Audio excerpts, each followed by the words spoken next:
to try and keep my allergies. But who am I kidding? I carry these things everywhere. So, okay. This morning we're continuing on in the history of the world according to God.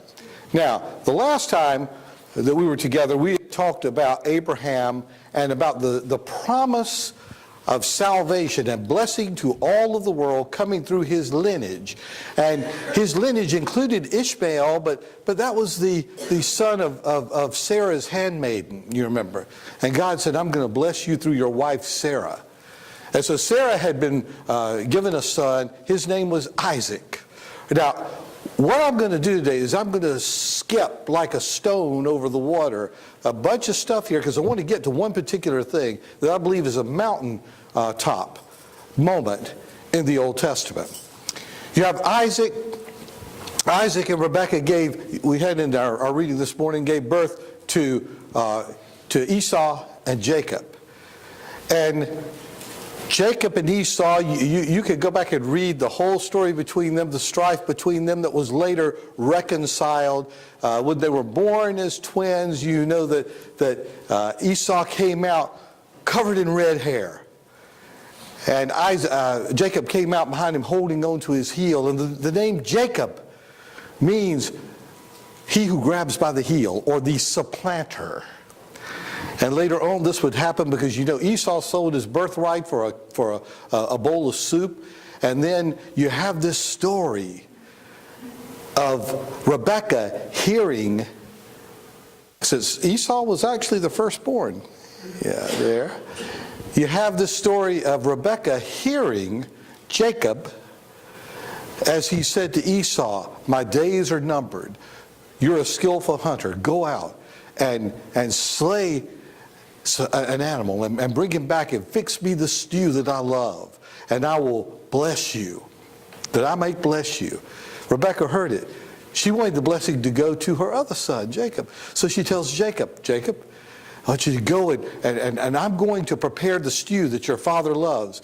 And your father's sight is bad. He can't see anymore. And I want you to go and give him the stew that he might bless you while Esau is out hunting. You thought you needed soap operas. You don't. All you need is the Old Testament. It's loaded with stuff like this. Now, let me read you something that's going to be familiar to some of you. This is one of those lighter verses in the Bible. After Rebekah told her son to go out and do this, after she told Jacob to go out and deceive the father, Jacob has something interesting to say. She says, now therefore, my son, listen to me as I command you. I'm in the 27th chapter of Genesis, verse 8. Verse 9, go now to the flock and bring me from there the 2 choice kids, and I will prepare them a savory dish for your father such as he loves. Then you shall bring it to your father that he may eat, so that he may bless you before his death. And Jacob answered his mother Rebekah. Verse 11, behold, Esau my brother is a hairy man, and I am smooth. How many of you recognize that verse? If you've been to Cursillo, you ought to recognize that verse. It's part of one of the things that happens during the weekend. Behold, my brother Esau is a hairy man, but I am smooth. And then his mother, as you know, concocts this plan to take the fur from an animal and put it on her son, so that when Jacob comes back to, yes, okay, yeah, I'm getting all my names mixed up. When they come back to Isaac, when Jacob comes back to Isaac, he says to him, the voice is that of Jacob. Come, let me feel you. And he feels the animal hair on him. And he says, but the touch is of Esau. And so he blesses him. Isaac blesses Jacob, gives the blessing of the inheritance. Esau comes back and he is, of course, quite upset. Because once again, He's been supplanted by his brother. Now, lots of things happen after that. You know, the story rolls on and on. But Jacob goes on, and he has these a couple of visionary moments. One where he is sleeping and he sees a ladder with angels and ascending and descending. He names that place in honor of the Lord. But then you have another situation in which in the middle of the night he's out by himself, has sent his family on. And it says a man or an angel or a messenger comes and wrestles with him until dawn. And as the sun is coming up, this heavenly being says, "Let me go, because the sun is rising." And Jacob says, "I will not let you go until you bless me." And the being touches Jacob's hip and knocks it out of joint. And Jacob is still hanging on. "I won't let you go until you bless me." And so this, again, some people believe this is a pre-incarnate vision of Christ. But he blesses him, and he says, "No longer shall your name be Jacob. Your name shall be Israel."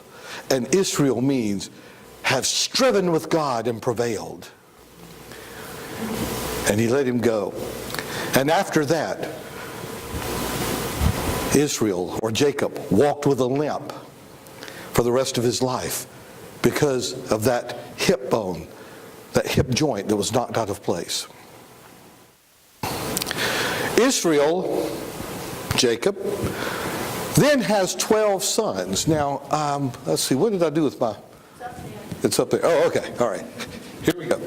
Has 12 sons. Now, this is going to be important in that these sons, in chapter 35, become the elders of the 12 tribes of Israel. This is their name: Reuben, Simeon, Levi, Judah, Ishtar, Zebulun, Dan, Naphtali, Gad, Asher, Joseph, and later on Benjamin, much later. Joseph was the younger for quite a while. And you have strange things going on in this family.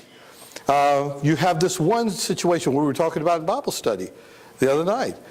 Judah, whom Israel and Judah, the divided kingdoms of Israel, became named after Israel and Judah.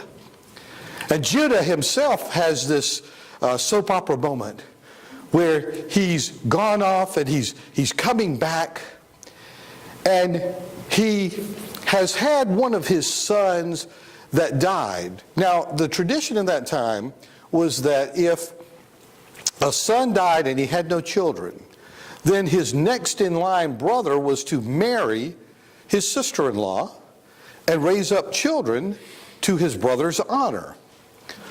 Well, what had happened is when Judah's son died, he sent the girl back to live with her father until the next brother was old enough. But when the next brother became old enough, he didn't do anything.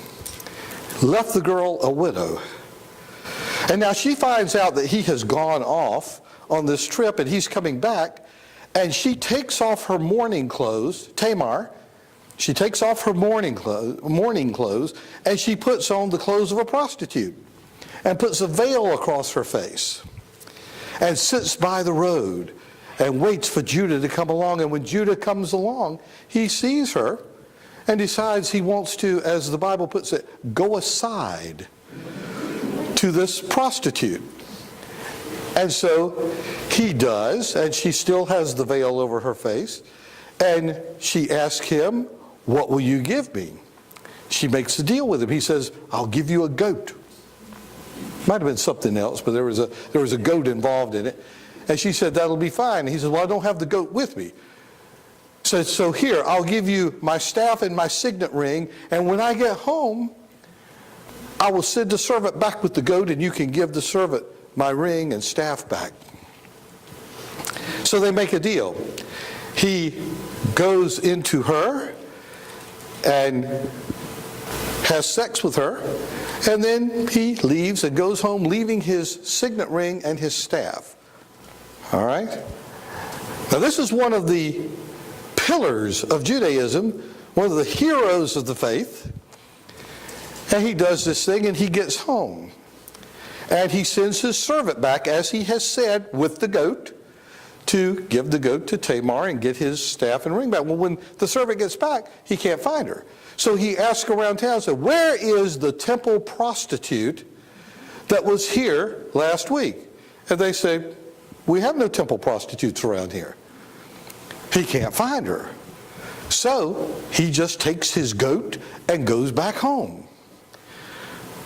Well, in a few months it comes to pass that it is found that Tamar is pregnant and she's not married. And Judah hears about it and he's furious. So he sends his servants to drag Tamar, and he says, she shall be burned for this sin. And as she gets to Judah's house, she pulls out the staff and the signet ring and she gives it to the servant and says, go tell Judah that by this man I am pregnant. And they take it to him, and Judah recognizes it's his ring and his staff. In his going aside and his sin, he has impregnated his daughter-in-law. And you know what his response is? She is more righteous than I am. She is more righteous than I am. She shall live. But this is just some of the soap opera type stuff that's happening in the Old Testament as it goes along. Now, let's move across. You've got all these other guys here that are sons. But I want to talk about Joseph. Now, Joseph, for many years, was the youngest of Israel's sons, of Jacob's sons. And Joseph was a cocky little fella, and he had dreams. And so he would say in his dreams, he would gather his brothers together and say, you know, I dreamed last night that I was a bright shining star, and you were all little stars. And your stars came and bowed down before me. Well, you can imagine how this endeared him to his older brothers. They were not very pleased with that. And to make matters worse, Jacob, Israel, loved Joseph because he was the son of his old age. He made him a beautiful, multicolored coat, unlike any of his brothers. Everybody else just wore plain old tunics. But Joseph had this amazing, beautiful, multicolored coat that his father had made him. It's where you've seen the Broadway musical, Joseph and the Amazing Technicolor Dreamcoat. That's where it comes from. And so Joseph has this beautiful coat that he wears in front of his brothers. And then, lo and behold, Joseph has another dream. And he says, you know, I dreamed that I had a bushel of hay. And it was large. And all of you had bushels of hay that were small. Even my father had bushels of hay that were smaller. And your bushels came and bowed down before my bushel. And even Israel at this point says, are you saying that your father and your brothers are going to bow down to you? Well, this just left Joseph in disfavor with his father. Loved him, but his brothers hated him. Any of you have a little brother that can be really aggravating? Yeah, you know what I'm talking about. So the older brothers are out tending Jacob's herds. And Jacob says, I want you to go out, Joseph, and I want you to take a look at your brothers. Take a look at the herds. Let me know how they're doing. Come back and give me a report. So Joseph goes out, and he's looking for them, and he can't find them in the place they're supposed to be, but some sojourner tells him, oh, I saw them over on the back 40. You know, so he goes and he finds his brothers. And when he finds his brothers, they say, here he comes in that multicolored coat that Dad made him. I've had it with him. We are sick of him. This is our chance. Let's kill him. Let's just kill him, and we'll tell our father that a wild beast got him. So this is what they're going to do as they see him coming. They're going to kill him. They're going to murder their own brother and then go lie to their father.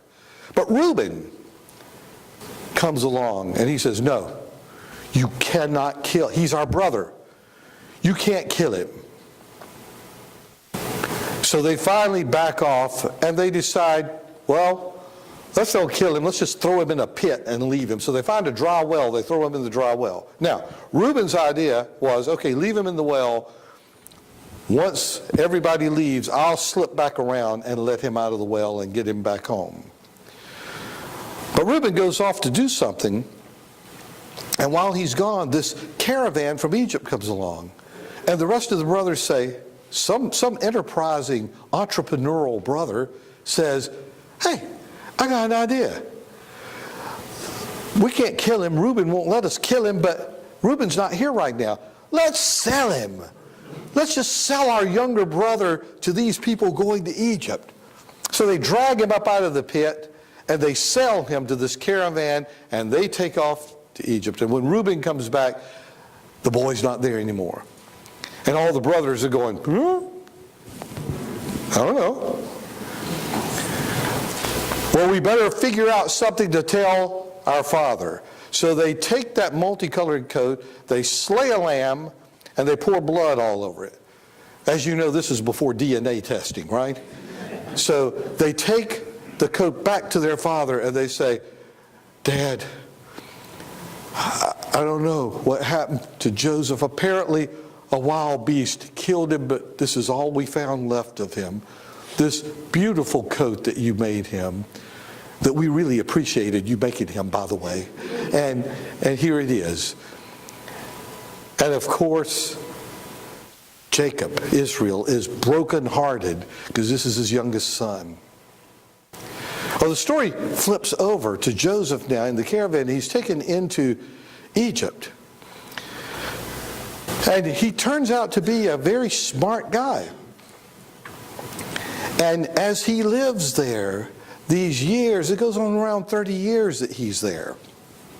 And he continues to increase, and the captain of the bodyguard of Potiphar finally takes Joseph into his own house and makes him head of all the servants. He's gaining recognition. And he's good at what he does. But then Potiphar's wife decides that she wants to have a little side action with Joseph. And Joseph refuses. And he keeps her at an arm's distance. And one day, while Potiphar's out, she basically assaults him, grabs hold of him. And he runs, leaving his garment, but he gets away. And when Potiphar comes home, his wife says, that servant of yours, Joseph, attacked me. And when I screamed, he took off running. Well, of course, Potiphar believed his wife and is furious. So he takes Joseph and he has him thrown in jail. And of course, even in jail, Joseph finds favor with the jailer. And the jailer finally brings him out of jail and puts him in his house over all of the servants there. Turns out that the Pharaoh's cupbearer and his bread maker fell into disfavor with the Pharaoh, and he has sent them to prison. And they end up in the house with Joseph, and they have a couple of dreams. They don't know what it means. And Joseph says, I can tell you what your dream means.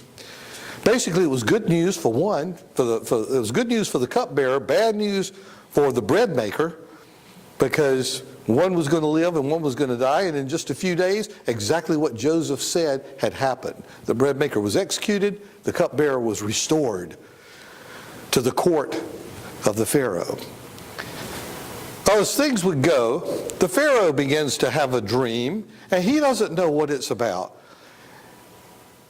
And some of them that had been with Joseph said, hey, you know, there was this Hebrew guy that was in Potiphar's house and in the house that we were in with the jailer, and he could interpret dreams. So the Pharaoh sends for him. Brings Joseph out, tells him his dream, and Joseph says, yes, the Lord will give me the interpretation of your dream. There's going to be 7 years of plenty in Egypt. The grain is going to increase like you wouldn't believe. Everything's going to be wonderful, but then that's going to be followed by 7 years of drought and famine. Therefore, O king, you need to store up in this 7 years of plenty. And take care, because the 7 years of famine are coming.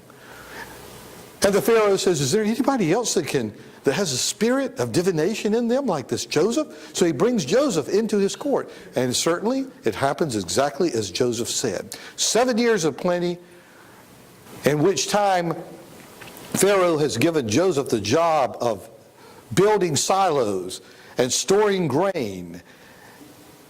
And when the 7 years of famine come, everybody around them is dying of starvation, and Egypt has plenty because of Joseph. And the Pharaoh is so impressed, he puts him over all the infrastructure.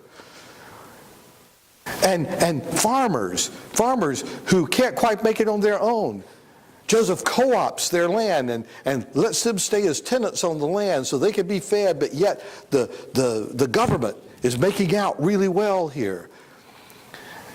And Joseph increases in stature and in power so much that he becomes second only to Pharaoh. This Hebrew kid who was sold by his brothers into slavery is now second in all of Egypt. The only person more important in Egypt than Joseph is the Pharaoh himself. Now back at the ranch, where Jacob, where Israel, and all of the sons are, they've had it pretty well. But when the famine comes, it's problematic. Everybody is hungry. And, Israel, he has gold and silver. He has cattle. He has everything except grain. And he hears from some of the passing caravans that there is grain to be had in Egypt. And so he sends the sons. Now by this time, another son has been born to him, and that son is Benjamin, the baby by far. He sends all of the sons except Benjamin to Egypt to see if they can make a deal for grain. Well, lo and behold, since they are foreigners, they end up having to appear before Joseph. They go in to make a plea for Egypt not to give them grain, but to sell them grain. And Joseph sees them, and he knows them, but it's been 30 years. He knows who they are, but they don't know who he is. And so he talks with them, and he says, "You're spies." They said, No, we're your servants. We have come only to buy grain. He goes, "There are 11 of you. Is your father still alive?" "Yes, our father is old, but he's back at home. He's waiting for us to return." And Joseph toys with them a while because he obviously doesn't know exactly how to approach this whole thing. And he tells them, "I'm going to put you in prison. And then we'll determine if you're spies or not." And then he lets them out. And he's giving them sort of a hard time, and they begin speaking in Hebrew to one another. And Reuben, not knowing that Joseph understands perfectly Hebrew, because you got to remember, Joseph now looks like an Egyptian.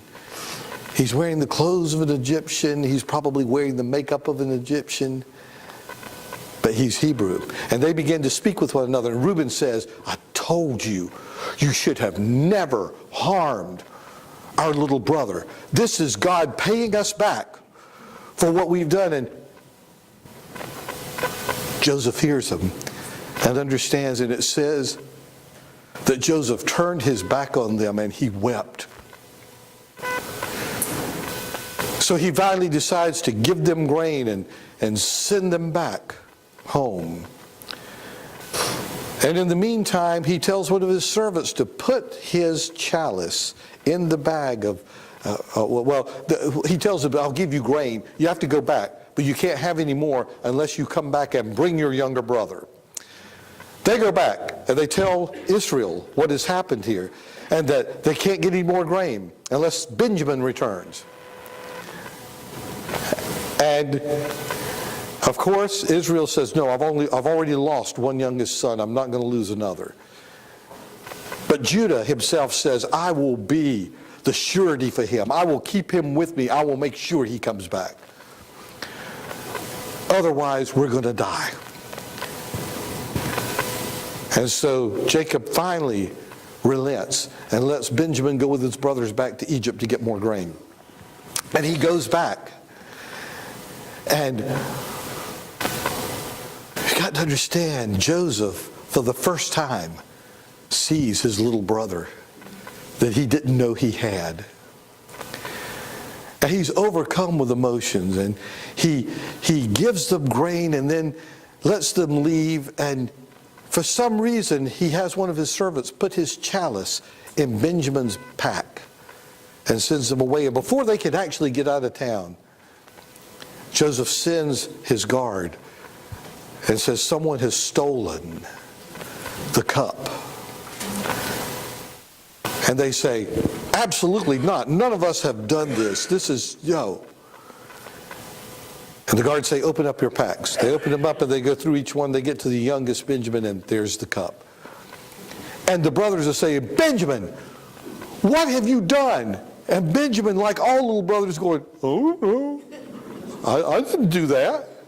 You must have. It's there, right in your pack. I don't know where it got there. Well, in all of this, the guards grab them up and take them back to Joseph. And Joseph comes out.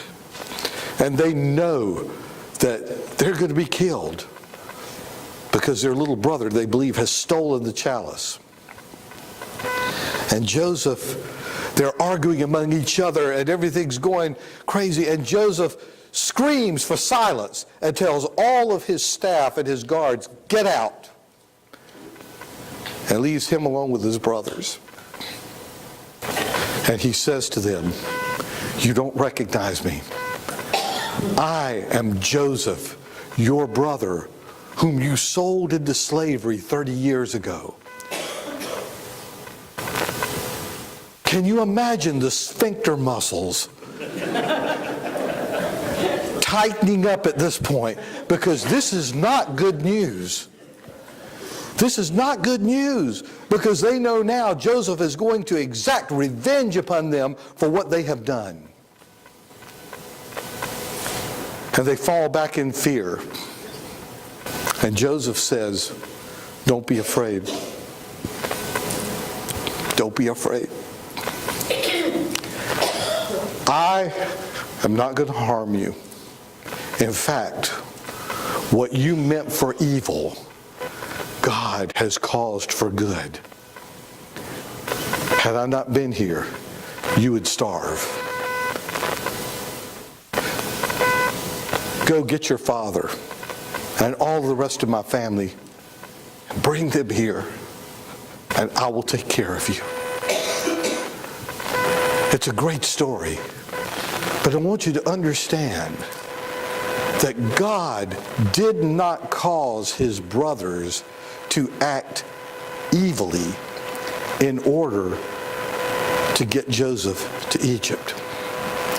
God did not cause the evil. God took the evil and turned it to good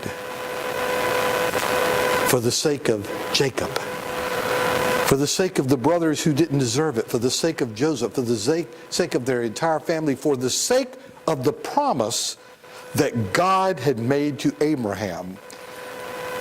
God was not going to let this fall apart. I say that to tell you, when bad things happen in our lives that we don't understand, don't ever be tempted to say, well, God had a purpose for it. No. God does not have purpose for evil. God does not cause evil things to happen. But what the scripture tells us is that God is able to make all things work for the good according to his purpose. Israel, Jacob, loved God and was called according to his purpose. And God took this evil that his sons had done, and he turned it to make something good happen of it. God didn't cause the evil, but he used the evil for the building of his kingdom. As a result of that, the lineage continued on. We get a great lesson of how God operates with those who love him. And eventually, the Savior of the world comes through this very line, this very lineage. Even with all the problems that come along, God stayed faithful to his promise. God's made promises to you. He's promised, I will not leave you. I will not forsake you. No one can pluck you out of my hand. I will return. And when I do, I'll take you to be with me. And you will live forever. Those are the promises of God. Once God makes a promise to you and you accept that promise, he will not go back on it. He will not turn his head to the right or to the left. He will not be slack about fulfilling what he has said. Do bad things happen? Yes. Do things happen in this world that we don't understand? Yes. Do we get sick? Do we get injured? Do we die? Yes. But through it all, God's promise stays steady, steadfast. So that is why when things are happening around us and we don't understand and we can't make sense of it, we can grab hold to the coattail of Jesus by faith and say, God, I don't know what you're doing, but I know who you are. It reminds me of a story of a young boy, his family, who had a large house. And one night, the house catches on fire. And the father gets up, he runs through all the bedrooms on the second floor, telling all the children to get out, get out. Everybody gets out except the 5-year-old boy. He's running behind, and he gets so scared when he sees the flames halfway down the stairs that he does the only thing that he knows to do. He turns around, runs back, and goes to his room and slams the door. The father gets out in the yard, the father and the mother, and they start counting their kids, and they realize the baby's not there. And they look up through all the flames and smoke. And they see the little boy standing in the open window, crying. The father runs up under the window. He says, son, jump, and I'll catch you. And the little boy says, Daddy, I can't see you. I can't jump because I can't see you. And the father says, I know, son, but I can see you. In the name of the Father, Son, and Holy Spirit.